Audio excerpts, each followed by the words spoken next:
It's okay for now. It's good. Oh. Yeah, make sure that heat's not on, would you, Sean? It's on just above. Oh.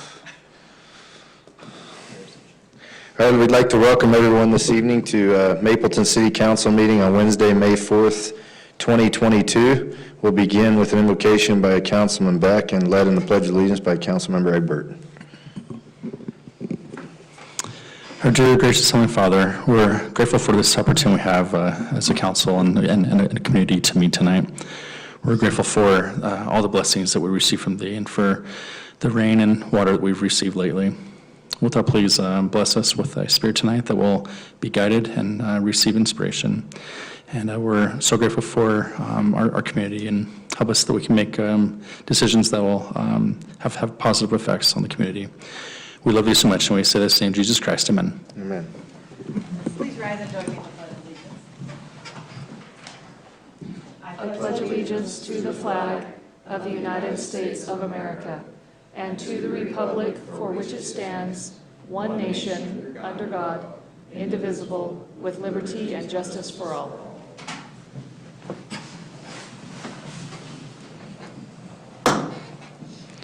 We'll begin with public forum. We have one individual signed up to speak in public forum.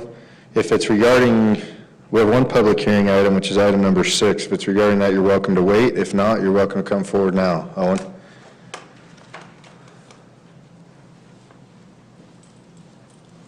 Thank you, Mayor. My name's Owen Kornberg. I am a resident of Mapleton for the past 51 years. We live right next door to the Holiday Oil down there.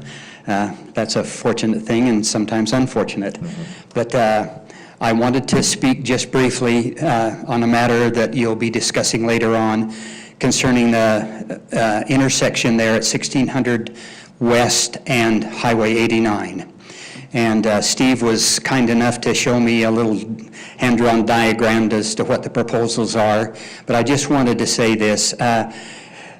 Back in the old days, that intersection was never a problem because it was much like one of the proposals that Steve has made and showed me. And my big concern has always been the speed of the traffic down that road. And coming off that highway the way it's designed right now, it comes off at 50 miles an hour, very often goes into the southbound lanes of traffic, especially if there's no cars coming southbound, and it puts at risk everybody. And we're just a few weeks away from having all the little kids out of school for the summer, and they're constantly going to that Holiday Oil for their treats and on their little scooters and motorbikes and everything else. And I'm just afraid that we're going to be on the 6 o'clock news just like we saw yesterday evening. Some little child or some unfortunate person loses their life. And I think we have a responsibility and an opportunity to do something about it before that happens on that street. The traffic has been getting worse and worse all the time, and during the school year, the kids, our high school kids going to school in the morning is a problem. Coming home and back to school for lunch in that very brief time frame they have is always a problem for them, and the same thing when they come home in the evening time. So I just really appreciate anything that the council and the Public Works can do with UDOT. I've spoken with the UDOT people, and Steve knows all about this, so, and Chief Jackson's also been very patient with me about this. So I'd be happy to entertain any questions. If not, thank you very much for your consideration. I have a question. Is it Mr. Kornberg? Yes. Kornberg, yeah. Do you have any, aside from closing the road off completely, do you have any suggestions or recommendations that you think might help? Yes, and my recommendation to both Steve and to the UDOT representative is that if we made that intersection look just like that one, just a little bit down the highway where Springville's 400 East goes off. Oh, yes, yes. Where they have to make a 90-degree turn, And it's the same way right down there where that Chinese restaurant, the old 24-hour restaurant is. It comes off the highway and makes that turn. If it's a 90-degree turn, They it's not going to be. they have to slow down? Have to slow down. Mayor and council, in our administrative reports tonight, Stephen's going to update you on some Right. conversations we've been having with UDOT. Oh, great. Do you want him to talk about that now, or, Owen, was you planning on staying for administrative reports? We were not. You were going to take off now? I think it'd be sufficient if we just got your opinion on what you saw from And Stephen's sketch. Stevens would only Yeah. take a couple minutes if you wanted to hear him real quick. As long as, I mean, it sounds like Owen and Stephen are on the same page, so you already know what Stephen's going to say. Well, and Sounds it's like- very similar to what I drew for you that night. We Yep. met with you and your administrative person. A good 90-degree turn that they can't shoot right across. And you may remember that I volunteered a Christmas tree for that corner, if you wanted to do that, Yes, you Mayor. did. Yes, we might still take you up on that, so.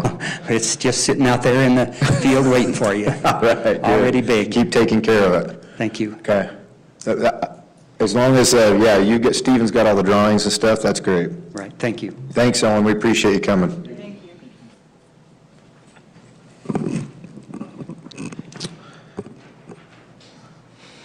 Yeah, Owen's been working on this for a while, so thanks for your patience with us, Owen. We know that with that UDOT, it's, we're kind of at their mercy, so we're keep pushing them and pressuring them, so get this done.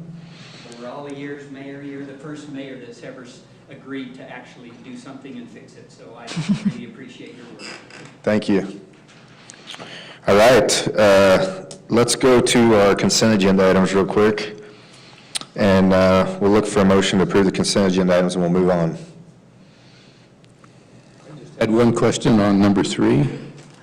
Is that item, was that not supposed to have been done by the contractor, but was missed like 15 years ago or something like that? That is correct. Okay, that's what I thought. I have a quick question for Logan, or maybe Corey can answer this. In reading through the Mapleton, the rewarding the facilities master plan, I was reading through that, and in conjunction with the goals of the applicant and so forth, they go through a process of gathering insights. I'm just curious as to what or how those goals are set, or what the goal, how is that defined for the company?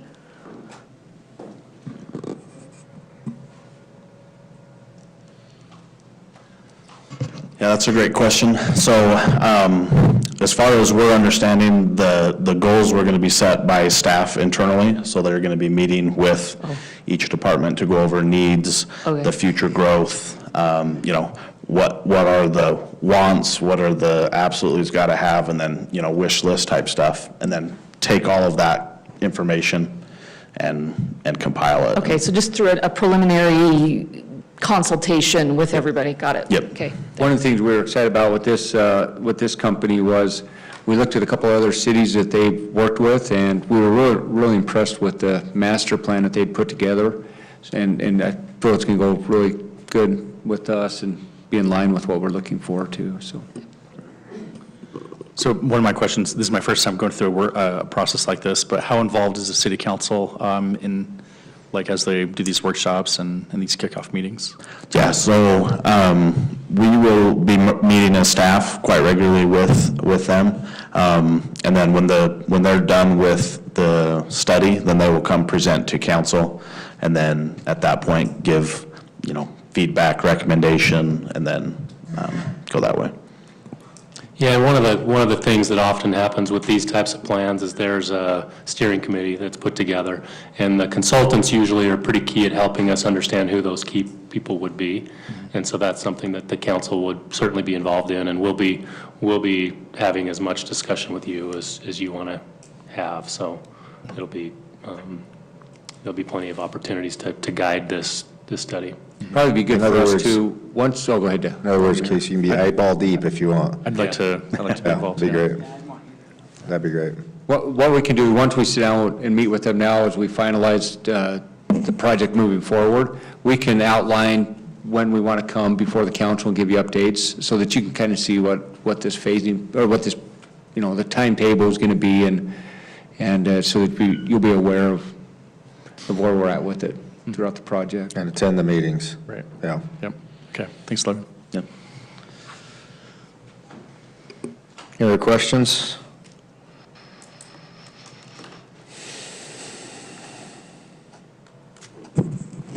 I can make a motion to approve it, the consent agenda.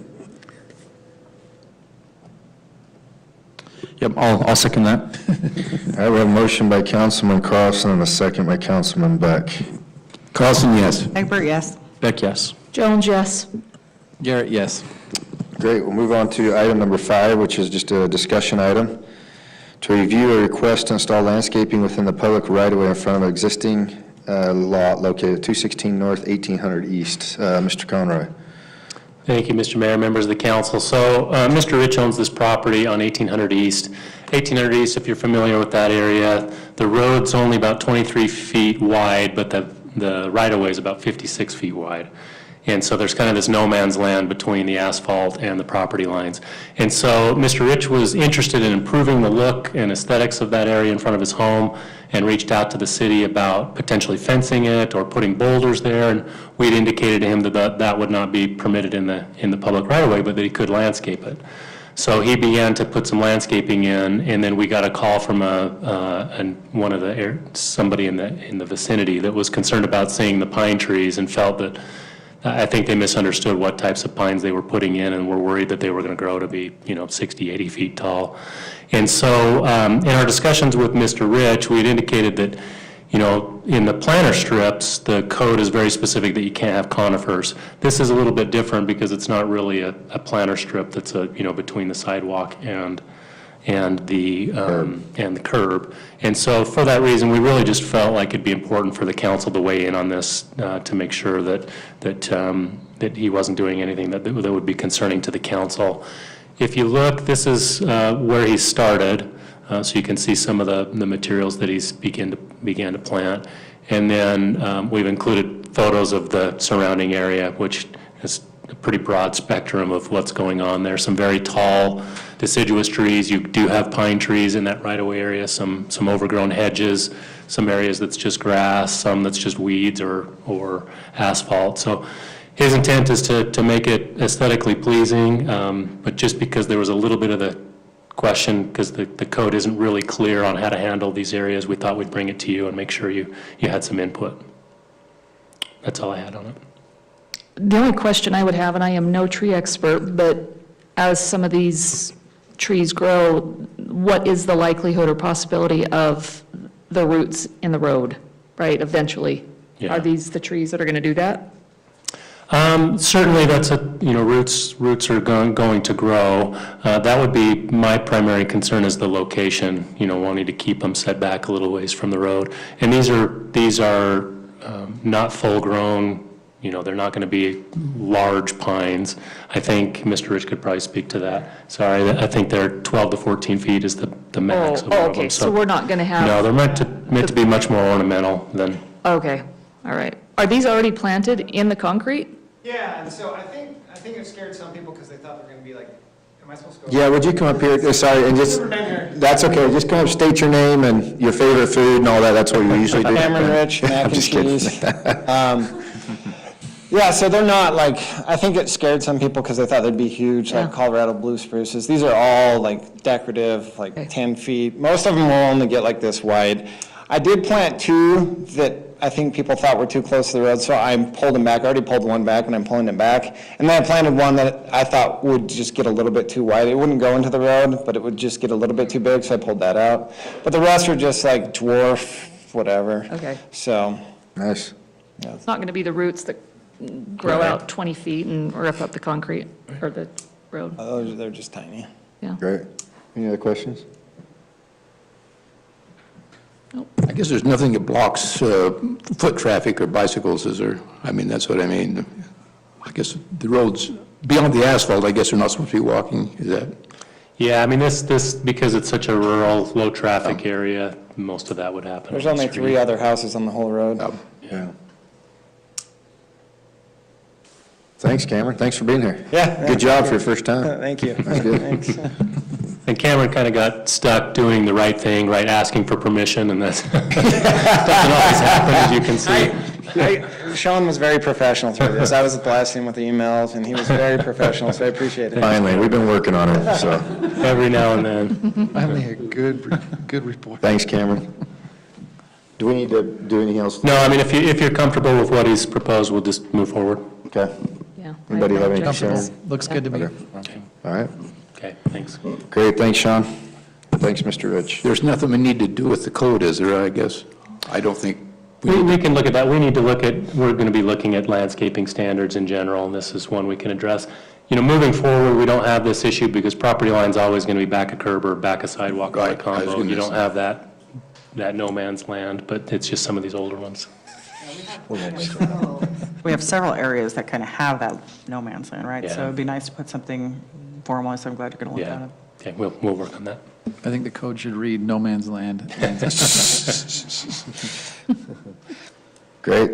All right, we'll move forward. Item number 6 is our public hearing item. It's consideration of a resolution approving a transferable development right overlay for 5 acres of property located approximately 280 north and 800 west, and a preliminary plat for the Bentley Brook Plat B subdivision consisting of 9 lots. Mr. Conroy. Thank you, Mr. Mayor, members of the council. So this is a 5-acre parcel. It's currently zoned RA1. The Bentley Brook Plat A subdivision was approved in 2019. It was 6 1-acre lots, and this is the second phase as they moved to the north on 800 west. They are requesting a TDR overlay, and the preliminary plat shows 9 half-acre lots. This is the aerial. If you want to look at the screen back here, you can see this is the 5 acres. This is Bentley Brook A. You can see is primarily 1 acre. Bluth is 1 acre lots. Mapleton Fields is 1 acre lots. These are part of the Whiting Fields that are a little bit less than 1 acre. And then you do have some smaller lots that were part of the cluster subdivision when Whiting Fields proposed the 12-acre open space piece, right? That's how they got to have some smaller lots.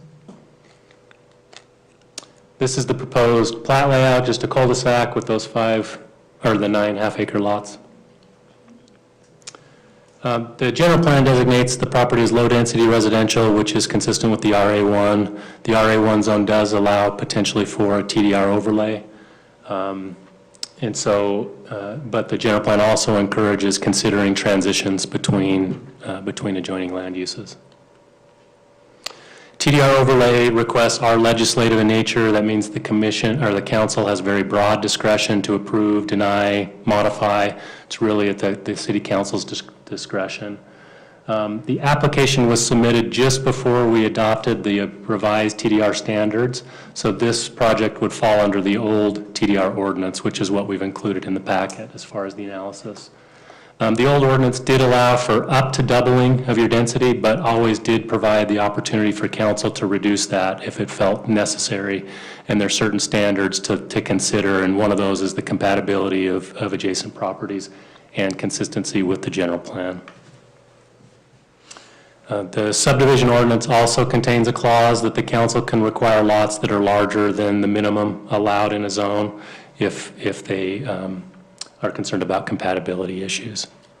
So when this went to Planning Commission, staff's initial recommendation to the Planning Commission was to have the 4 lots at the west end of the cul-de-sac be reduced to 2 1-acre lots. As the commission discussed it and heard some comments from the public, they recommended going a little bit further and recommended reducing the total number of lots from 9 to 6. So that was the Planning Commission's recommendation.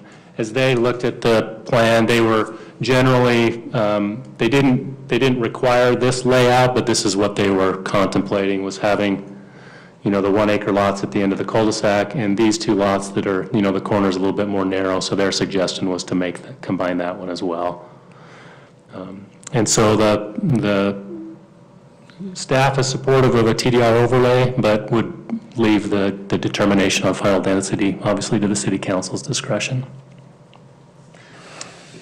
Based on the proposal by the Planning Commission with 6 lots, they're all 1-acre lots, right? Or is there an average? What's the average? So the commission said you could do something like this, which would be 3 1-acres, 3 half-acres, but they didn't stipulate that. They said if you decide to do them 3/4 acres, all 6, they were okay with that as well. okay. But that's something the council could. Just to distribute determine. that however they did, however they chose. So basically, 3 TDRs is what they reduced it to. Split up. It depends. If they did 6 and they were all under an acre, you'd need 3 TDRs. If you did this option, where you had some ones and only a few halves, you may only need 1 or 2 TDRs to do that. And Sean, just to make sure I'm understanding, we don't need to approve the design, right? We're just approving with the TDRs, and how many we would allow? Well, the plat is being proposed at this time. Okay. Now, the plat is not going to change, much, and so it's a preliminary plat. So if you approved it, essentially, there's going to be a cul-de-sac. The number of lots may change a little bit. The cul-de-sac probably wouldn't be as deep if those lots were combined, but other than that, you could approve the preliminary plat with the condition on the number of lots tonight. And this is a public hearing, so. With that, we will open it now for public comment. If you would like to comment regarding this item, come forward now.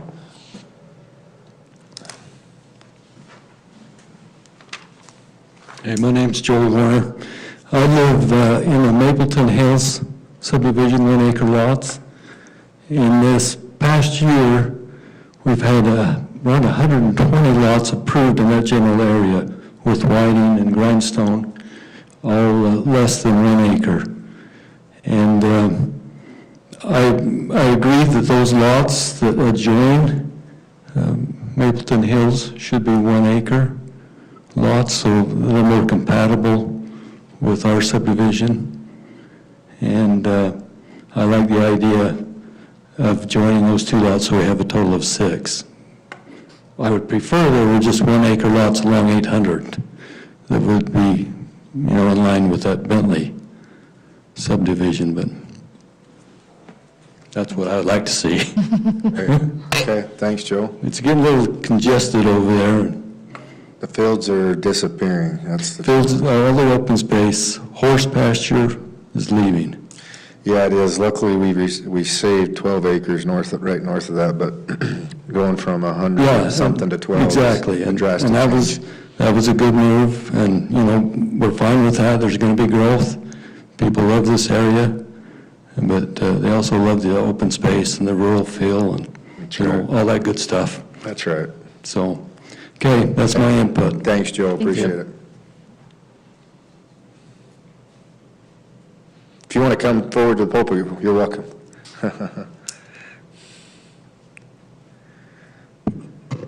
Good evening. My name is David Steflik, S-T-E-F-L-I-K, and I am the owner of a 1 acre lot in the Blue subdivision on both sides of my property and across the street that is named 800 West are also 1 acre lots. Owning a 1 acre home site lot among other similar sized lots is exciting for me because of the space between each property and each property having less density and increased livability. I am encouraging you who can decide the future of this Mapleton neighborhood area to please seriously consider lots created to be as close to 1 acre that can be made for the sake of a unique value in this neighborhood that will be cherished many years into the future by citizens who reside here and will reside here, and even those who visit or drive through who will notice how nice and special this neighborhood is, where people take pride in owning a large property to enjoy over making lots smaller, driven by money and economics. Thank you for listening to me and for your time. Thanks, David. Thank you.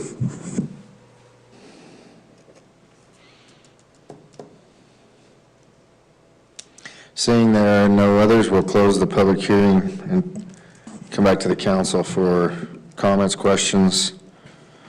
Sean, what's the depth we prefer, what's the depth we prefer on cul-de-sacs? We had a limit on 500 feet. Okay, so this is well within. You mentioned it could potentially have a shorter cul-de-sac, which I like too, but.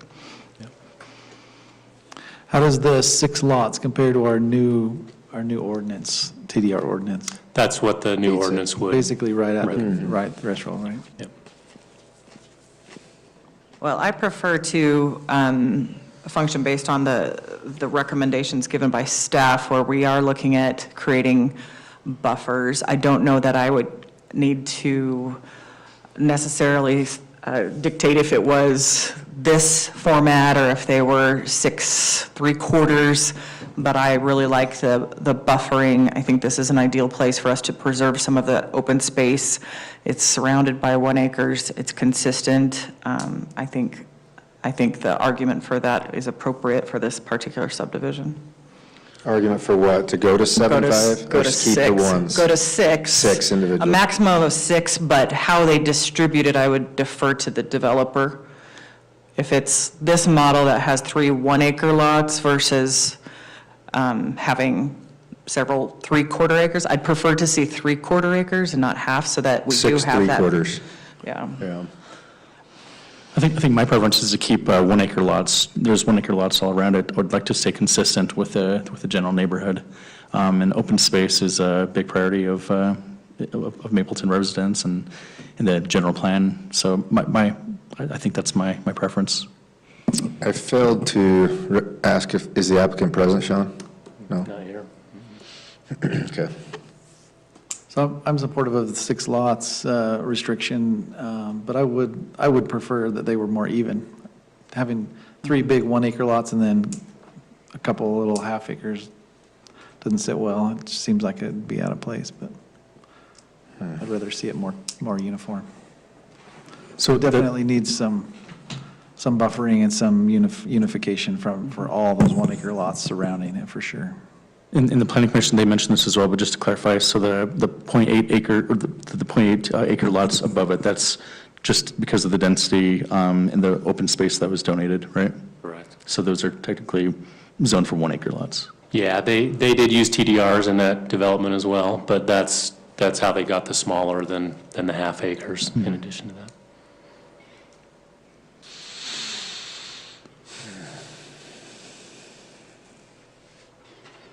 One of the challenges we're about to have, and we're starting to have, it seems like, is that the TDRs are becoming fewer and fewer. So even if something like this gets approved, this is minimal TDRs, but something with a half a dozen TDRs, I think you're starting to get hard to scrape them up. So this situation is diminishing, but It's a long time coming. yeah. That's a good problem to have. Yes. Yeah, and it's, I don't know, the cul-de-sac off this road with all those 1 acres is hard to give up that 1 acre piece. It's almost like what was going on in your neighborhood when you said, hey, Right, yeah. that's hard, a hard thing to give up. And I It's such a small piece in an existing 1 acre, area. And for those, there's 2.5 acre lots that butt up against that south part, and I don't think they have horses on it currently, but. Aren't they 0.8 acres? They're the 2 long strips The long here. strips right there. Just to the These ones south. here. These 2. Oh, right here, yeah, right. So what's the, we can approve a maximum quantity of lots for the space, but then are you looking for approval for a preliminary plat also? Yes, that's what they're applying. And you can TDRs are request that gonna that comes back too. What that means. So this image you have on the screen is their preliminary plat? The 9 lots, yeah. Just like it is shown, just like the planning commission recommended. No. Well, no. Planning Commission recommended the 6. His preliminary plat was those lighter divided lots, which shows 9 total. Right. So without those highlighted. Right, but does the applicant know that if we do restrict it to 6, are they okay with the highlighted one that you had that the planning commission recommended? They haven't indicated, they were not supportive of the request to reduce lots. Right. So I don't know what they're, We don't know what they would prefer yet. no. So that's where we'd have to ask them to bring it back. And that's, you could tell them whatever you decide on the lot number that you'd like to see the revised plat layout before you approve the plat. approve the plat or approve the TDR overlay? Well, it depends if you're approving a How many, TDR right? overlay. Right, right. Otherwise, if you're not, then it's however many 1 acre lots and it's done. Yeah, my take would be, you're not going to, the layout isn't going to change as far as the road. That's probably the option. So it's really a matter of the lot configuration, and you'd probably just want to ensure that these, you'd probably want to ensure, if you didn't dictate a specific configuration, you'd probably just want to say something like, none of them could be less than 3/4 of an acre, so that they didn't come back and put the half acres back here where we were trying to buffer, right, and then have the larger ones to the east. If we didn't approve any TDRs, If you didn't, would a road would still go through then, right? And just yeah, four you lots? just have 5 lots.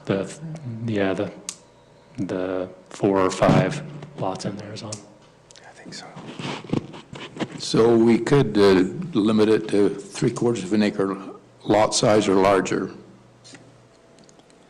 Yeah, make that a That'd take condition. three TDRs. Yes. The maximum of, yeah. I'll make the motion.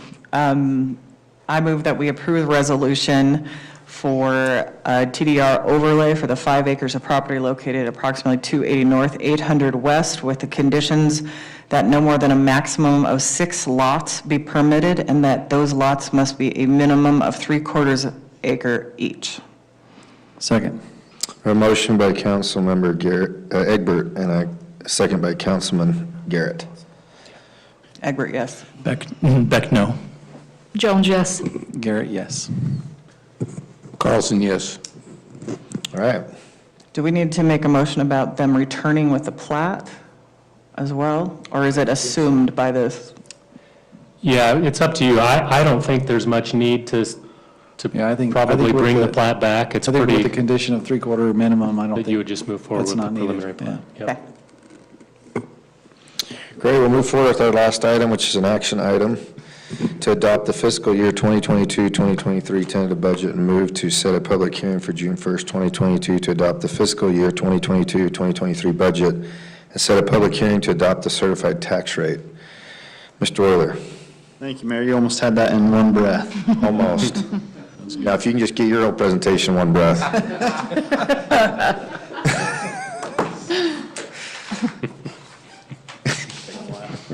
Did you write that one? All right, so this is the tentative budget. Keep in mind, this is needed in order to give you guys time to review it and have time to make a decision for the adopted budget, which will happen on June 1st is when we're setting the public hearing to adopt the budget. So the general fund, for a quick overview, the general fund, total fund balance, or total fund is $8,636,809. Of that, so just some highlights in the general fund. Our total property tax revenue is $2,373,000. Our total budgeted sales tax revenue is $1,850,000. Some highlights are this budget includes 1 new police officer, 4 new full-time parks employees. The ARPA allotment will be received $635,000. The general fund will contribute $420,000 to the vehicle replacement fund for future years' vehicles. And with all of those items, the surplus that we would be transferring to the capital projects is $781,000. A true surplus number would be closer to $140,000, considering those ARPA funds are a one-time, well, I don't know how many times we've received ARPA-type funds in the last couple of years, but... Until the next time. Until next time. We have a strong surplus this year that would be transferred to the capital projects fund, but do remember $635,000 of that is federal awards. The capital projects fund is totaling $3,112,000. A couple of those items include $65,000 for a facilities master plan, $1.9 million for new vehicle purchases, and then $726,000 set aside for future vehicle purchases, and then $316,000 for road and streetlight projects. That should probably say vehicle/equipment, but Yeah, that would be more I don't accurate. refer to some of that stuff as vehicles necessarily, but, yeah, heavy equipment. Okay? And to note, that facilities master plan will make the adjustment based on that approval we had tonight. So some of that money possibly will be coming out of this year's budget. Yep, and that we'll bring that to you probably on that June 1st meeting as well to amend this year's budget. All right, the Mapleton City Network Fund is budgeting $4.5 million this year. That's in $724,000 for operating expense, and then $3.5 million for construction and capital project expenses. So exciting to see that move along. And then $251,000 will be used for debt service. Remember, we're paying interest only right now with the proceeds of the bond. So our enterprise funds total $10,686,000. So adding all of our enterprise funds and all of our general fund and capital projects fund, the city has a total budget of $26,956,654. Within the general fund, within the enterprise funds is our culinary water fund, $6,456,000, $3 million in capital projects. Some of that will be paid with reserves, and some of that will be paid with impact fee monies as well. And then our culinary water fund is going to appropriate $1.1 million of its fund balance, of its reserves, in order to cover our capital projects, vehicle replacement items, and transferring to PI to pay for PI projects as well. The sewer fund totaled $2.5 million. Some items out of that, the $596,000 for our interest payment on our note for the sewer construction of the new facility. And then remember, with the sewer fund, in order to continue to make these payments, we budgeted a $7 rate increase. So our new proposed sewer rate will be $46.14, and that's for a 1 ERU connection. And it'll be different for all of the different connections that we have there. And we're monitoring that rate as well, recognizing the costs are going up, and Stephen's working with Spanish Fork to get a better understanding what those increases will be, so we'll keep you posted on that.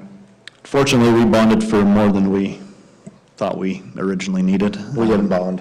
Excuse me, we noted for more than we originally needed. Good catch there, Mayor.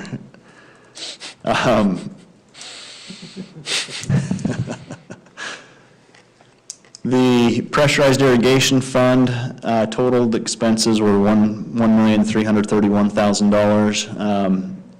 And of that, $1,135,000 were operating expenses. Stormwater fund, that's our smaller enterprise fund, $298,000 for our stormwater. And you can see we'll have a $47,000 budgeted surplus. We're keeping an eye on that as well. Some other items, we didn't get a chance to speak with our our budget committee on these items. They came up in this last week.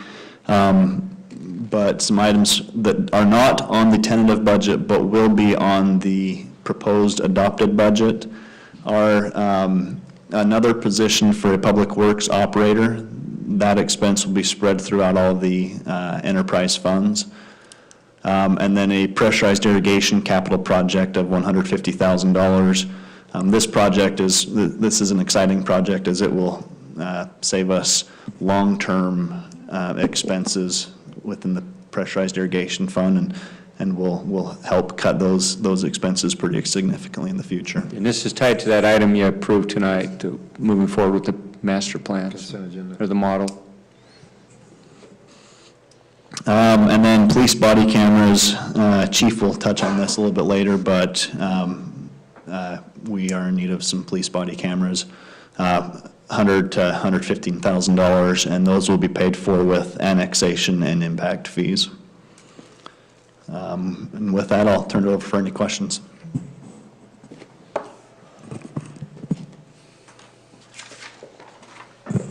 I have a question. Yes, sir. I know we're getting a check for the Sumac property that we had part ownership in. Does that show up in this budget, or where is that going to be applied? Yeah, so that's going to show up in our fiscal year '22 budget, and Is it in there? it will be. Okay, I didn't see it, so. It's not in the fiscal year '23, that we're going to amend this current year's budget to put those receipts. Have we received it yet? Yeah, so I was going to bring that up in our administrative report. Maybe hit on that right now, Bryce, just for. So we got $444,000 for the sale of that land. As it was originally purchased out of the sewer fund, we're gonna put that money, we've receipted that money into the sewer fund. It's a miscellaneous revenue for this year's sewer fund. Yep, so it's already been put in there, and we'll amend this year's budget to reflect that as well. And we received that check this week, so it should be good and get that. Councilmember Carlson, thank you for your help. Yeah, with thanks that. for participating in that. Don't come. Jim Lundberg helped too. Yeah. And Mr. Lord, don't come with some item that costs $446,000 out of it. That's going towards the interest note payment. There you go. Receipted it this week. That's right. It just got spent on the screen. Bryce, originally in our preliminary budget, we had discussed I think it was $386 or $2,000 of revenue from our network. Did you take that out? No, so I didn't mention it in tonight, but it is still It's in. still in there? Yep, it's still in there. One item, Matt is budgeting $380,000 of fiber internet revenue. And so, yeah, we'll start collecting revenue on that. So is that staying in the budget? I thought that was a little bit high. Or is that sorry. realistic? Say that one more time. The $380,000, So that's. a little bit high for that year. That's up through, say, June of 2023, right? So yeah, he's planning on starting collecting revenues as early as July, maybe a little bit later, but as early as in a few months, he will plan on providing that service to select locations. I think it should be higher. I think it's an under-promise, over-deliver thing. That's a safe number, I think. And because Jessica signed up for the 129 plan. So I figured that's 500 connections. Will we have that many by then? You will at Harvest Park. Just saying. That's good. Madison, That's great. in administrative reports, you'll touch base a little bit on the information we've been getting from our residents.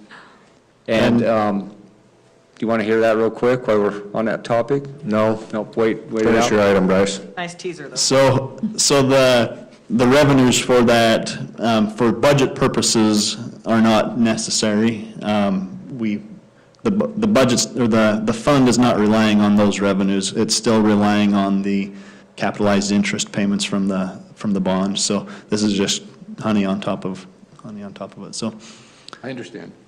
I just thought that might be a little bit too optimistic. I mean, council, we'll keep you posted as we get a little closer. Matt's still working on what that phase one's going to be and where it's at, so we'll make sure we let you know of that before we get that word out, so. He He's spending way too much time to make that decision.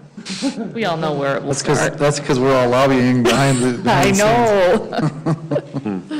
know. Any other questions for Bryce on the budget? Is the public hearing that we have scheduled, is that the best time to bring up questions about specific line items for sidewalks, for example? I'm just curious. No, call me anytime, come to my office anytime before then. I mean, definitely bring it up during that time. Let's try to get all that resolved before he presents the final Yeah. at the meeting, and then. Yep. As you're reviewing what I've sent to you already, use this time now to discuss them with me. We can then go to the department heads that are proposing those items, and then we can discuss them. I had a couple more questions, if it's Yeah. okay. Noticed there was a college tuition for $15,000, which seemed like new. Is that a earmark for something? We have had this line item for quite a while. I thought it was zero for a few years. It was, and then as we have employees that want to pursue higher education that goes to benefit their position in the city, then we budget for that. There are multiple employees currently that. I don't think we have any currently that are through. Not using it, but some that are interested. And Yeah. 15, is it 15,000 or was it 1,500? Yeah, at 15,500. I thought it was, yeah, I didn't think it was 15,000. Maybe I looked at it wrong. That's what I saw too. I noticed the 15,000. Let me look at that real quick. Okay. Just an extra zero. It's a big deal. But to note on that, we do not have anybody utilizing that at this time, so. But if there's expressed interest, then it's good to budget for it, right? Yeah. Yeah. I was just wondering if it was earmarked for something or if it's just available. I had another question on part-time for fires, which went up 85,000. Is that, are we changing how we run the fire department now, or EMS, or? No, boy, I had my answer all prepared for this question, and I Got stage fright, didn't you? Yeah, I did. I don't recall it right now, but it has to do with the accounting on that. How we've kind of switched it around in this current budget year with the wage changes that we've had. It's an accounting thing that's happening with that. But I will get you a better answer than that, because we did some increases, and then we'd made some adjustments with all of the adjustments that we've just done, because it caught my attention that it was moving, and. So, Bryce, let's put an email together and we can send out to them addressing that topic. We'll send that to you. And you're correct, it is showing 15,501. That must be we need to change that. That's. Yeah, I was thinking that should have been 1,500. Yeah, so. Okay. We'll 1,500 seems pretty low. I would support an increase if we have people who are interested. yeah, and as of right now, I haven't had any. If we haven't spent it for the one last 3 semester years, we for could one adjust person. the budget if. That's they correct. Came back and said more. Someone comes in. Unless you we want to can- leave it and. I don't know if it needs to be 15,000. That's 10 times, Seems like a but lot. Yeah. like 3,500 or 5,000, something that's I a thought fun that's where we amount. used to have it about $5,000, so Yeah. we'll look at that one and see, We'll but. put that Thanks. in the email as well. That's available for city council members too, right, Bryce? Yeah. I was thinking about, Pickleball but you have to pay the school a lot more than that to accept me, probably. I just had another question, maybe this is for Stephen, but I noticed we had about $3 million for the Service Berry Spring. Is that, I think that needs it really bad, is that what we take it? Yeah, that's a really, How important is that spring, I guess, emphasize it. let me answer your question with a question, Reed. How much do you like drinking water? No, I mean, the springs, the springs are our best source of water that we've got. Absolutely. And it's basically free because it flows at gravity, and it's basically completely pure, coming out right out of the mountain. So, yeah, we want to redevelop that source. That is probably a big number, but it's an overpromise, underdeliver on that one too, that We're not sure exactly how much it's going to be until we get into it. Do you mean under promise and over deliver, or over That was promise? what I meant? That's what I meant. That's what you meant, I right? meant whatever he said. I figured that's what you meant. I just That's wanted what to I go on meant. record. We say it differently, leave that alone. This is, it's innovative. Innovative way to say it, yeah. Where is that spring by chance? Is it up the Maple? Yeah, it's up Maple Canyon. The one that you- There's a few. So we've called it Silver Springs because it was already in there, named in the budget, but it's actually redeveloping all the springs up the canyon. There's a lot of different springs up there. Okay. And we're going to redevelop all of them. That's and- good. And bring them down. We may phase it, so we might not spend all of that at once. We might just hit the low-hanging fruit first and then see if we need to continue or not. It just depends how well the lower ones produce. So that spring will be out of service while we're doing construction? It's out of service now. Okay, that's the one we shut off? Yep. Gotcha. Yeah, they all come in together. They all collect, come into one place, and we just shut it off as it enters the system. Last year, haven't run it since then. Another question I had was, I noticed that there's appropriation of reserves into the, I think it was under the sewer fund. Does that mean that we aren't charging enough for the current sewer rates? So your question is, our sewer fund is appropriating reserves? That's what I thought. See, appropriate fund reserves, that's 533890. Are we subsidizing the rates? No. It's $156,000, or about $157,000. So. Didn't know if we had our rates high enough. Okay, so the appropriation of the fund reserves for our sewer, It might just mean not understanding what you're saying. yeah, because, so, yeah, the rates don't really play into that section. The appropriation is to cover the capital projects that are happening within the sewer fund. Nope, that's not my right answer. It's really to cover the vehicle replacement, because the rates cover our sustained expenses, our ongoing expenses, whereas I got you. when we want to appropriate our reserves, it's typically because there's going to be a couple of one-time purchases. So we have a couple of one-time purchases to cover our vehicle replacement. It's a good question. Normally, that wouldn't come from there, because you wouldn't pull vehicle replacement money from sewer funds, right? But that's why I said earlier, it's vehicle/equipment, because the equipment he's replacing are dump trucks, vac truck, backhoe, which all has to do with sewer and water and fixing the sewer and water, and so that's why. I easily understand that. And as far as the rates go, by the time we have the sewer project completed, the goal is that our rates will be able to sustain the operation and the debt payment to that debt without having to utilize reserves. But in the meantime, we're going to utilize reserves to get us to that point. Okay. If we keep this up with Stephen, instead of having just the fire trucks in the parade, we're gonna have dump trucks, vac trucks, because they all look so good, because That'd be they're cool. brand new, you know? I've told you I will put those in the parade anytime you want. I'd love to put those in the parade. Did you have another? Wash them first. Reed, did you have another one? I just had one more. and Yeah, that go was, for it. the sewer processing charges went down about $52,000. I thought they would be going up. Does anybody, why did we drop it for the budget for this year when this current budget is quite a bit more? You might have to look at that line. Okay, I'll get with Stephen and discuss that. Which one is that, Reed? 537032. Is that right? Maybe I looked at it wrong. It's decreasing. Do you know why, Stephen?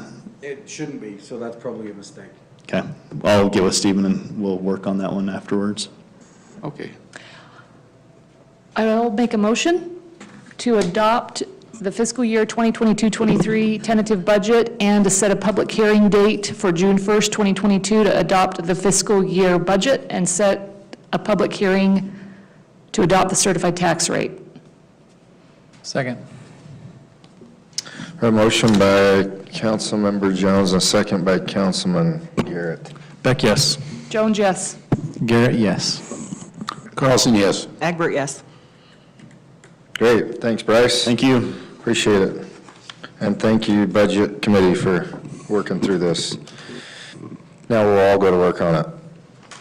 Let's go to administrative reports, and we'll start with Chief.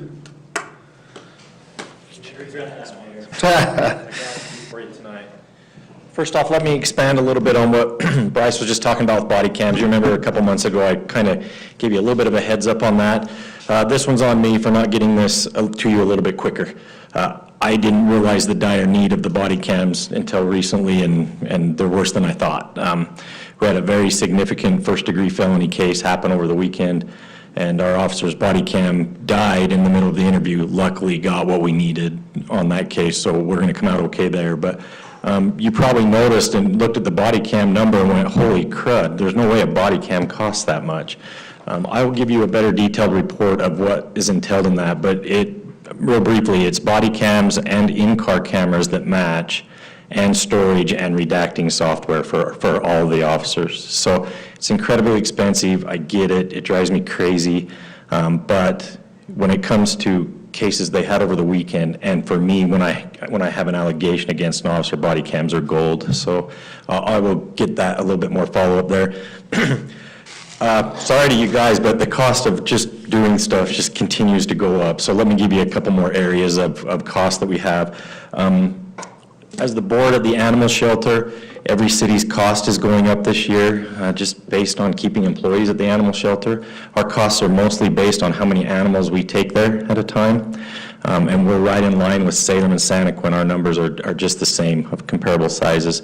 Every city, the average percentage that the city costs went up for this year is 8.65%. Ours is 3.79. The reason we're a little bit lower, that's about $4,000 to put it in numbers. The reason we're a little bit lower is we've had some good luck returning animals to people through whatever measures it may be, so we're kind of lucky there. But you'll see that. Bryce has got that in the budget. And then the third area where just the cost of doing business is going up is dispatch. Our dispatch agreement with Springville expires June 30th. There's 2 dispatch services that we can go through, Springville and Valley Dispatch. Those are our 2 options. I've got bids from both of them, so I'll present those bids to you and with a proposal for a contract coming forth. But it's up. It's up from what, it's in the 90,000 area. So I hate to tell you those things, but I want you to know that those Maybe hit on expenses. what we currently pay for those. Yeah, so 5 years ago, we started our contract with Springville Dispatch at $76,000 with an increase of 3% every year.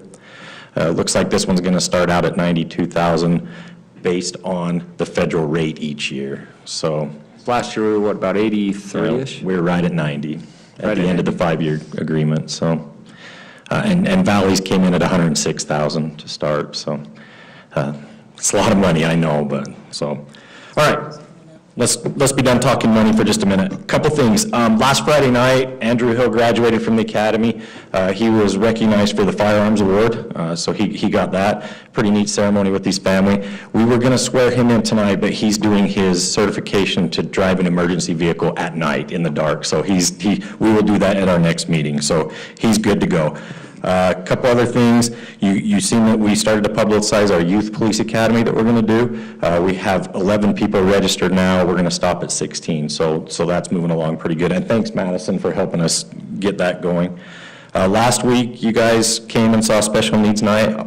I'm happy as can be with it. I thought it was fun. So we're trying to decide if that's an every year or every other year type thing, but we'll work with that as it goes. And then here's your springtime wildlife update for Mapleton. Every year, it's something different, but what do you think it is? It's not urban deer. Is that what you said? Me. So, did you say deer? More in our neighborhood. Is there? Yeah. Foxes this spring. Foxes, right. The graveyard guys got a call the other night of a woman screaming in the field, and they ran out in the field, and it was a fox that ran off. And we have a resident in your area, kind of, that has a couple dens of foxes burrowed under some of his equipment, and the chicken population is diminishing in that area. So we're working on those. So there's your animal wildlife update for the year, so. That was a lot, thank you. No eggs. Thanks, Chief. Chief, if we can get those fox sooner than later, there's no eggs at Costco as of 2 days ago, so.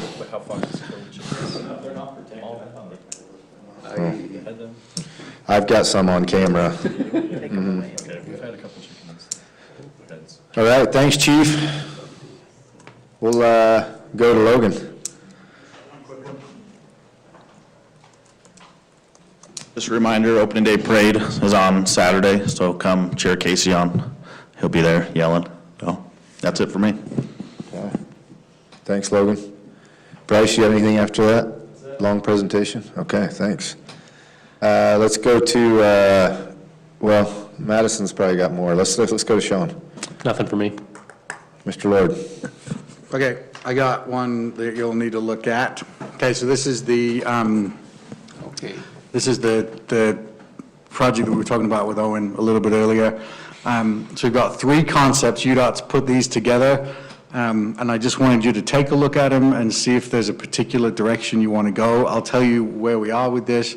The concepts are done. Once we give UDOT the green light to make the concept real, they'll finish a design, and then UDOT's got money for this. So we're basically gonna do this. The way the money's gonna work, we have a widening project that's related to the 800 North signal. So what we're gonna do is just kind of bundle this into one package. So we'll pay for this, and then UDOT will reimburse us for that. So that's kind of the plan. Here are the 3 concepts. This is the first concept. This is a full closure of that road.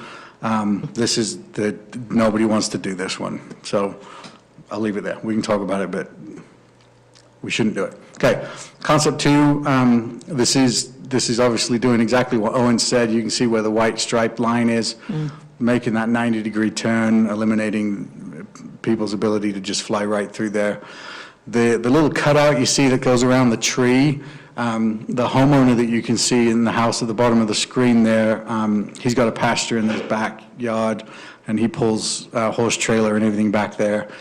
And right now when he does that, he uses that whole asphalt area that's there to get his trailer in there.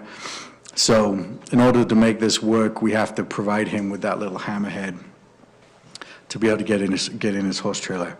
So that's option 2. Option 3, there it is. So option 3 eliminates that hammerhead, leaves the landscaping where it is. The reason we can do that is there's a power pole. You can see it kind of in the bottom right corner. We'd have to relocate that power pole, and if we do that, then the homeowner can get another driveway into his back, and he can pull his horse trailer in and around, and he doesn't have to back out and use that hammerhead. So the costs on 2 and 3 are pretty similar. It's about $4,000 more, I think, to do this option where we have to move the pole. But UDOT's supportive of any of these with the exception of number 1. They don't want to do number 1. What does that resident prefer? He doesn't care. Either way, either the power pole moved or the hammerhead works for him. Would we ever be moving the power pole in the future? It's unlikely. It's actually just a service pole that services his house and his neighbor to the north, which is to the right in the picture. Would you take it underground? You could take it out and you could bury it. That would cost more.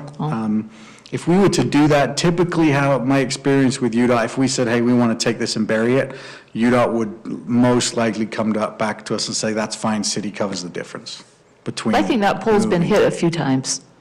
Yeah, that's possible. I don't know. Given a choice, I like this one better than the hammerhead, but I'm more curious as to what efforts have been or will be done with the residents along that street so they know or can weigh in, or I'm just curious to know what that engagement has been or will be. Yeah, other than Owen, we haven't done a whole lot of engagement except the guy that lives on the corner there, his name's Bo Hunter. He actually works for Horrocks, who did the design. And so Bo has been up and down the street talking to the neighbors and seeing what they've got. Now, obviously, that doesn't quite satisfy my public outreach. But it's helpful. But it is helpful Yeah, to say that we've got a pretty good feel that it's okay. I'm not sure much public outreach would need to be done based on the fact that the only change you're doing is to the. Right. Well, and I'm looking at it more out of just more, hey, this is what's This going is to be what's happening, happening. just Yeah. aware, more of an awareness thing, but clearly Bo would be weighing in more heavily. But I think, given a choice, I would prefer to move the poll option. What's your guesstimate on the difference? 4,000. 4? To bury it versus move it? No, not that, to move it. This option versus the other option.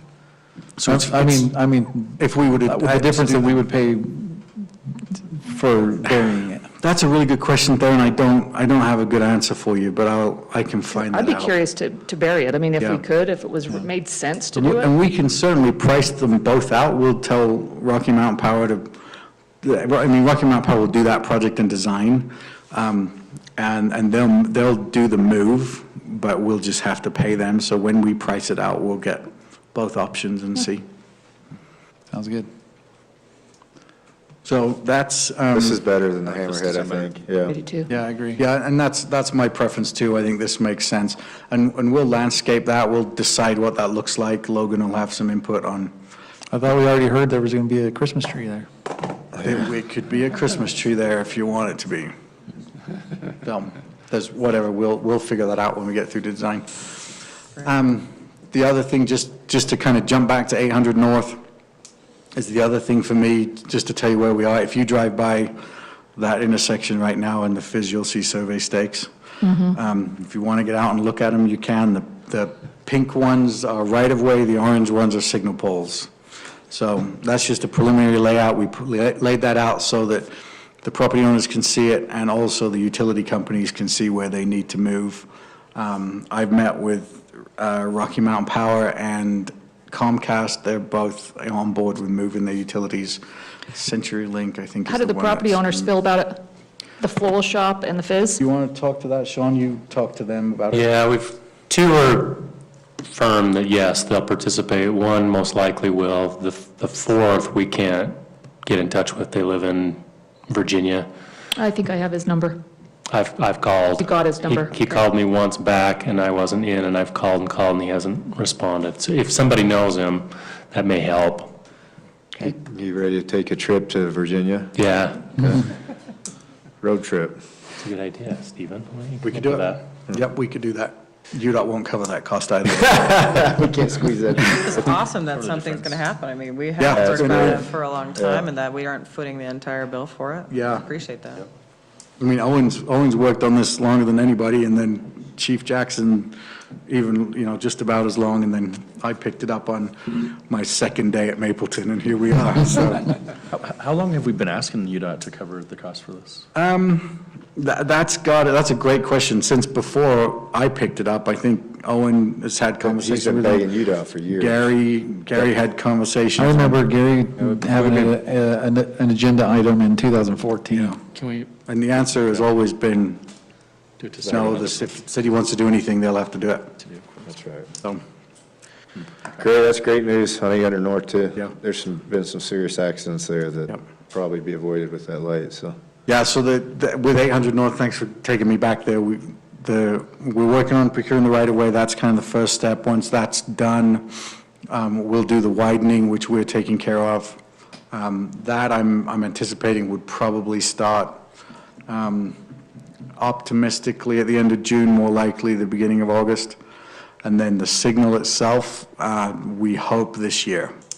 But there are 9 signals ahead of us, or 8 signals ahead of us statewide that will They need to put get those things in finished pretty before- fast, though. Once they go, they go. Yeah, they do. UDOT, the problem right now, Corey and I met with UDOT today, is they have one contractor that does all of the signals in the state. They have multiple crews, but it's finding someone to build these signals is really a challenge for them, so. Also, on that north, or the west road, westbound road, the subdivision that's being put in has improved, well, it's currently graded for curb, but it's probably 300 feet shy of the intersection, 200 feet. Is that corner part of that Steve Wilson subdivision? I can't remember. The family that sold it kept that piece, so it's the Hansons still own that. So are the Hansons willing to let UDOT take that improved curb from the corner and match to the one that's being constructed now? That's the question. Can we push UDOT to go meet up to that and get all the way there? And will we push for a right-hand turn lane right there? It would be us. So UDOT is not paying for any widening at all. The only thing they're paying for is the signal. So we got to convince those people to do that dedication, or we got to buy it, one. And two is that curb that's going to go in. I mean, the actual light itself, though, UDOT will cover that ADA and the turn, right? So they're So the doing- question is how far from the end of that turn do we got to go to match that curb? Because that whole intersection, that turning right there, for people trying, they just cut across the field, right? That's what's all worn out right there. And so if we could get them to match that curb, and I don't know if that would require, not require, but if it's deemed necessary to have a right-hand turn lane coming out of there or not. If it is, I'd like to push UDOT to see if they will. We're putting it in so that it'll be wide enough for the turn lane, and then we're tapering it back to where the asphalt is right now. We're not doing the full widening of the road all the way back to Steve Wilson subdivision.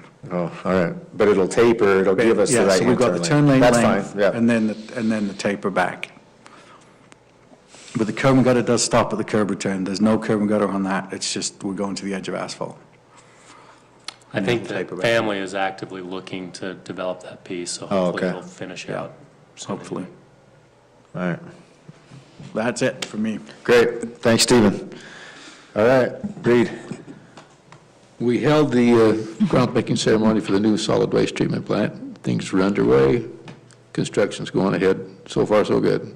Excellent. Jessica. Kudos to Public Safety for that Friends with Special Needs Night. That was really cool, and I think we had some significant interaction that wouldn't have happened otherwise, so I really appreciate that. Just the FYIs, the Community Preparedness Committee and the Staff Innovation Grant Program drafts are moving forward. We're doing some edits, so you'll see those again soon. Great, thank you.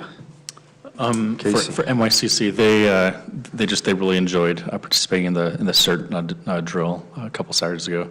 They had a lot of fun. They posted pictures, and it looked like they all had a lot of fun. So that's all I have. Great. All right, Leslie. No update. Theron. I echo the same that Jessica said, that Special Needs Night was awesome. If I have any say, I'd do it every year. That was way cool. Way cool. The other thing is, thank you to everyone who was involved in carrying out and preparing for the community cleanup a couple weeks ago. That was another big hit. A little rained out, but it was very well participated. And it goes, I think it's getting better and better every 6 months. So I think continuing to cooperate and to coordinate with that organization and preparing and doing that is awesome and should continue. Have we already booked the pavilion? Because that was the one thing that we probably could. Yeah, Michelle already requested to reserve it indefinitely for that week, or for those days. Oh, so There was just a mistake in forgetting to reserve it is what happened. I would like to make a request, though.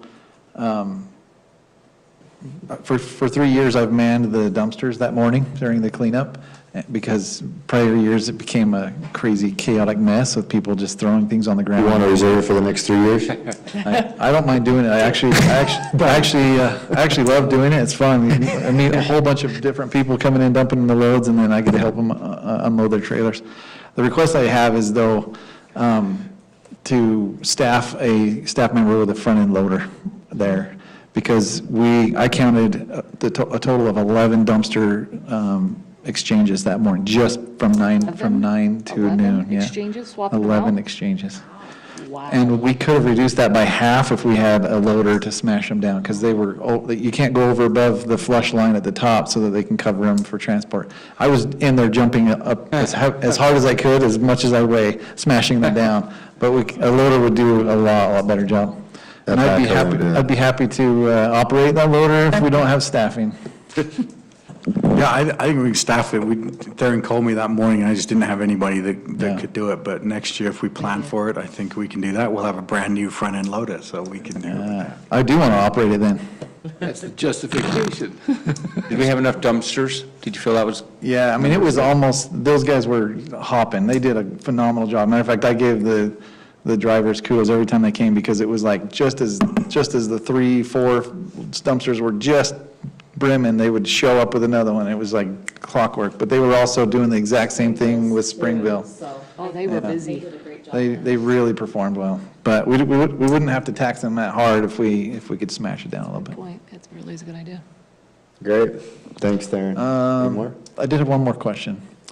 I was walking and riding my bike up Maple Canyon, and I've noticed that the erosion is getting really bad up there. Do we have any kind of a foresight or a thought process on mitigating that erosion? No, but I'll talk to the Forest Service. I have a meeting with them actually. So our ownership or responsibility on that road goes to where? Is it just to the bottom of the hill?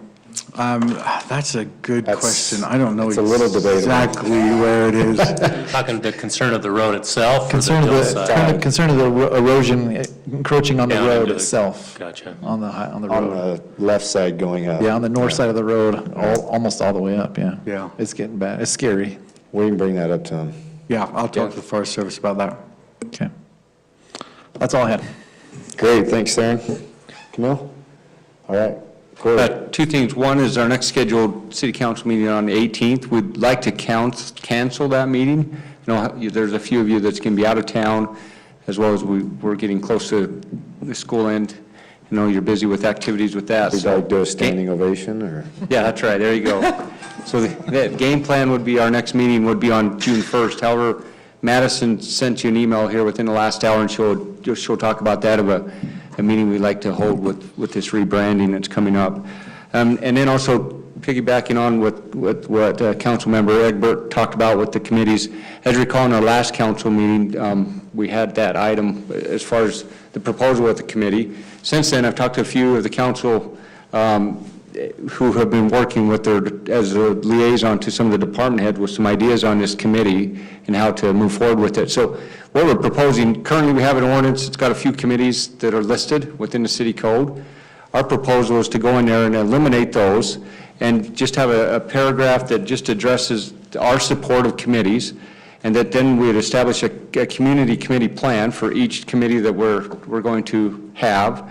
And the plan would be formatted, so we'd all follow that same, the purpose and the terms and all that. And the plan would then be approved by the mayor. So what that would allow is the department head, the council liaison, and the mayor to work through how that committee would work for whether Parks and Rec or Public Safety or Historic Committee, whatever it might be. And then we can move forward with each of these committees. So that would be my proposal, that I come to this June 1st meeting with an amendment to the ordinance, remove those current committees that are established in the code, make it a very, like I said, specific to a paragraph supporting committees and establishing that strategic plan. Any thoughts or concerns with that? I've been talking with a few council members that I think that's a good idea. I don't think a one-size-fits-all approach is gonna happen, and I don't think it's realistic, so, yeah. I agree. I like it. appreciate the added flexibility and foresight with what committees we may or may not need. So I will like more general terms in that as well. Yeah, and like I said, we'll have a template that meets the purpose and the terms, et cetera, and I'm excited about this, and I thank all of you for your efforts in helping with this. I think this will be good. This will establish a good plan for us moving forward with these committees, so. Nice. That's all I have. Yeah, we'll go to Maddie next. Madison, we'll go, I had one item that I was going to discuss, and I'll work with Madison on the fiber network update, but the HC transfers that are going on, Spanish Fork had a city council meeting last night. They approved 3 more full-time paramedics, I think, last night. And Yeah, we're hearing even more than that. Oh, my goodness. Possibly so I talked to, 6 and then 12 by. so I had some, all in all, I think there's 6 total that they just, 12 total? We're out. And they're a big enough city, they could double that easy. Yeah. Yeah. They need to. And speaking to the mayor today, we're going to have a meeting here in the next 7 to 10 days. Just FYI, I haven't had a chance to talk to you, Chief, and you, Corey, but I spoke with him today and, because the latest was, well, we'll need you till May and then we'll take care of it. And that was going through the grapevine, so I'll decipher through that. After having a conversation with the mayor, he's like, no, we're not gonna be able to do that. So we'll get together with him and we'll calm the horses on their side and get back in line. So expect that in the next week or so. Yeah, he's on board with that. And then we can do the fiber update. So go ahead, Madison. Oh, that meeting on the IHC transports, you're welcome to, Jessica, being with public safety. If you want to come to that, we'll let you know you can come. Let me know when. Okay. Okay, on the fiber topic, our interest survey response rate, we are about 1 in 7 households, or 14% of our households in Mapleton have expressed their interest and submitted to this survey. So we're super excited to see those responses, and that number is after we accounted for duplicate submissions or cases where every member of a household had a submission. So I think it's safe to say people are generally excited. That may or may not be a stack in the deck. That's how she did it. Ballot box stuff. It may be, been the Garrett but family too. That's dirty. So it's been great to see those numbers, and we started that Fiber Friday update series. So our next video will go live next Friday. This Friday is a better video than last Friday, but. Madison. Oh, they're great. Madison, how long is that survey going to stay up, or is it already down? The interest survey? It's still live. I think as long as responses are coming in, Yeah. there's still value in keeping it up. I was So planning on spending the next week in a massive campaign for it. Game on, game on. I'm not kidding. yeah, if you have I do have a neighbor that just filled it out 2 days ago, so it's still, yeah. Well, we hope to. There we go. We hope to replace that with this other one where we show timing of the areas in which we're going to be, and then people actually start putting their information into Right, sign but the up. decision of that's based on this interest one. So we still have a week. Yes, there's still time. We did advertise it in the May newsletter, so I see it being live through the end of the month and then reevaluating then. Did anybody see that through your church channels? Yeah. You did? How? Did you see it, Reed? I don't know that they did. It came from the state presidents agreed to send it out, so I saw it, but you would have seen what I got probably, but, okay, just curious. No? I don't, Probably coming through email. Is that where you seen it? Is I email saw or- it through email. oh, I didn't And see then the anything. link on the link was in the state news, and so you just clicked on it, took you right to the. Great. Awesome. So we're really happy with those numbers that we're seeing roll in. And then another topic is the website. I just want to thank you for your feedback last meeting about moving forward with the new revised site. Sean and I have been meeting with different departments to check in where everyone's at and what needs to get updated. And we are planning on that soft launch by the end of the month. Things seem to be on track for that. And on the topic of the website, I know it's been a couple months since we've added the city council profile pages with your individual email addresses. So I just wanted to check in and see how that's going, if you're being overloaded with emails, if there's any changes you want to be made, any issues so far? It's fine. That's good. Okay. Great. And if anything changes, let me know. Yeah, we keep working with that. Anything is changeable on that website, so I want to do what's best for all of you. And then, as Corey said, I sent out an email this evening about a brand workshop that we will be holding, kind of the first step of this rebrand project and process to explore what is Mapleton. What is the promise we want associated with Mapleton? What are the pillars that we want people to identify? What's the purpose of our brand? What's our priority? All of these details. So in that email, if you'll just let me know if you're able to attend, there will be a questionnaire beforehand that we're working to solidify a couple of final details that will be sent out, and then it will just be a 90-minute session from there, where we'll just really deep dive Madison, into is that ideas. staff and council or just council? This will just be council, and then Corey, myself, and then Camille and Sean. Oh, okay. Recognize it would be a public meeting. Obviously, we'll have to advertise it, so you could see public there, but that date's Tuesday, May 31st. We're looking in the morning, so we're sensitive to your work schedules, et cetera.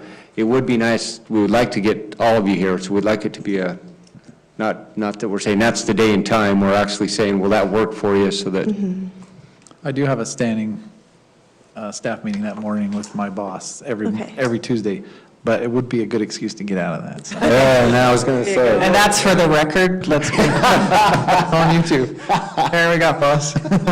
watching this. I'm good for that, except I have a 10 a.m. meeting, so I have to leave about 10 minutes early. So, Okay. but that works for me. Works for me. Sounds great. Okay, awesome, and we appreciate your flexibility and time. I know 90 minutes is a long time, but I'm excited to really dive deep into who are we, what have we been, and what do we want to become. So that's where we're at with the process. We'll keep you updated as well as things continue to move forward, but it's nice to get things started, and we're just, I don't know, it's very administrative right now, getting things set up and spreadsheets and all of that stuff, but we're excited to be moving forward. Excellent. And that's it for me. Thank you. Thanks, Madison. Great work. I thought of something I forgot. Go ahead, Reed. Relative to the seniors, but everybody already knows about it, that Holly Barney passed away. It was basically due to a botched surgery, and she's one of the real hearts of the senior council, also a good contributor to our city in many ways. So I'm sorry, what was her name? Holly Barney. Holly Barney. Oh, You probably, if you ever voted here, you probably know who she is, or many other things. That's our second committee member in 2 months that has passed away. Yeah, yeah. Anyway, we should appreciate her and what she did. Absolutely. Thanks, Reed, for bringing that up. All right, if that's Make it. a- Go ahead. Go ahead. I didn't want to interrupt. Make a motion to close. Second. We have a motion to close and second by Councilmember Jones and second by Councilman Beck. All in favor? Aye. I Yes.